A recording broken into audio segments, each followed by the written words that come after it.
Hello friend, class 12 maths સ્વાધ્યાય 5.2 માં question number 5 y equal to sin ax plus b upon cos cx plus d આપેલ છે. અહીંયા જો આપણે ભાગાકારનો નિયમ લાગુ પડે છે તો આપણે ભાગાકારનો નિયમ આપણે જોયો d upon dx u upon v હોય તો છેદનો સ્ક્વેર ઇન્ટુ છેદ એમના અંશનું વિકલન માઇનસ અંશ એમના છેદનું વિકલન. તો આપણે જે નિયમ ભણાતા સૂત્રની અંદર એ સૂત્ર અહીં એપ્લાય કરશું. તો જો બંને બાજુ x ની સાપેક્ષ વિકલન કરતા ઓકે, તો બંને બાજુ આપણે વિકલન લખીએ d upon dx y d upon dx sin ax plus b upon cos cx plus d. હવે વિકલન એપ્લાય કરવી તો છેદનો વર્ગ એટલે cos cx plus d નો સ્ક્વેર cos ઉપર વિકલન કરશું એટલે d upon dx લખશું અને અંશ લખવાનું sin ax plus b નિશાની માઇનસ ઉપરનું સ્ટેપ એમ લખશું sin ax plus b વિકલન લખશું અને છેદ લખવાનો cos cx plus d. Okay, તો આ રીતે ચાલો આપણે ચેન રૂલ્સ એપ્લાય કરશું. અહીંયા ઇક્વલ ટુ એમ જ ઉપરનું cos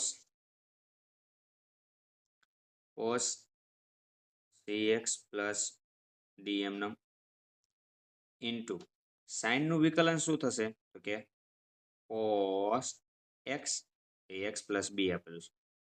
પેલા સાઇન નું વિકલન કર્યું cos ખૂણો, હવે ત્યારબાદ પાછું સાઇન ભૂલી જવાનું ax plus b નું વિકલન આપણે આગળ સ્ટેપ શીખ્યા તો આનું a થશે અને 0 તો a plus 0 એટલે a ઇન્ટુ a. તો આટલું આપણું વિકલન થશે.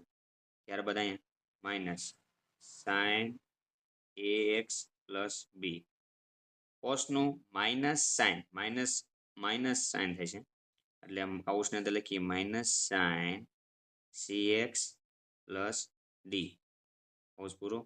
પછી cx plus d નું થશે c. આ રીતે લખીએ છેદમાં cos ax plus d whole square.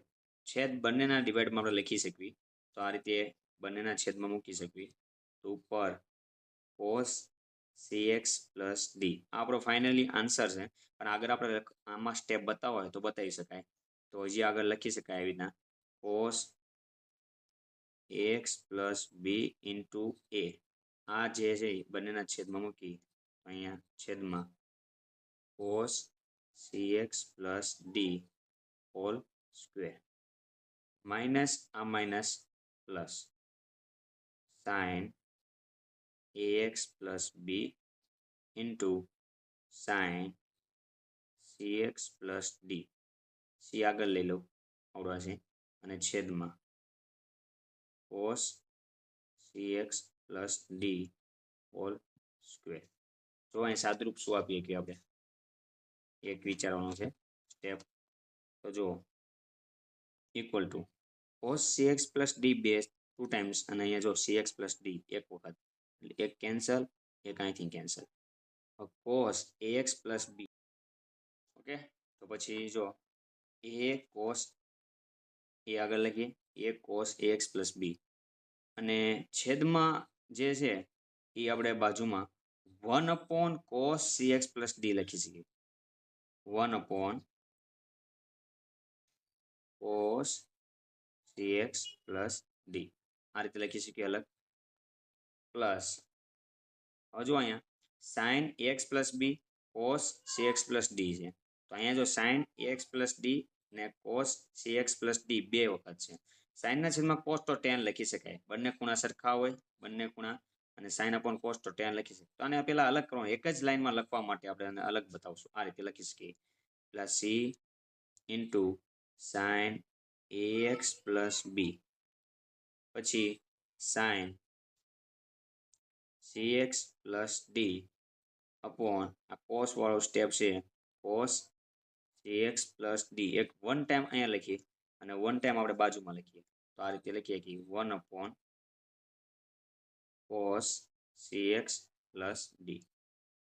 જો આ રીતે એના ગોઠવા આ બે વખત હતા તો કેન્સલ તો થતા નથી, તો કેન્સલ નહીં થતા તો સાઇનના છેદમાં કોસ એક વખત રાખ્યું અને એક વખત અલગથી લખ્યું એટલે એક જ લાઈનમાં લખી શકીએ. લાસ્ટમાં આપણે આન્સર જો ઇક્વલ ટુ તો અહીંયા a cos ax પ્લસ બી એમનો 1 અપોન કોસ તો 1 અપોન કોસ એટલે આપણે લખીએ કે સેક તો આ લખીએ કે સેક cx પ્લસ ડી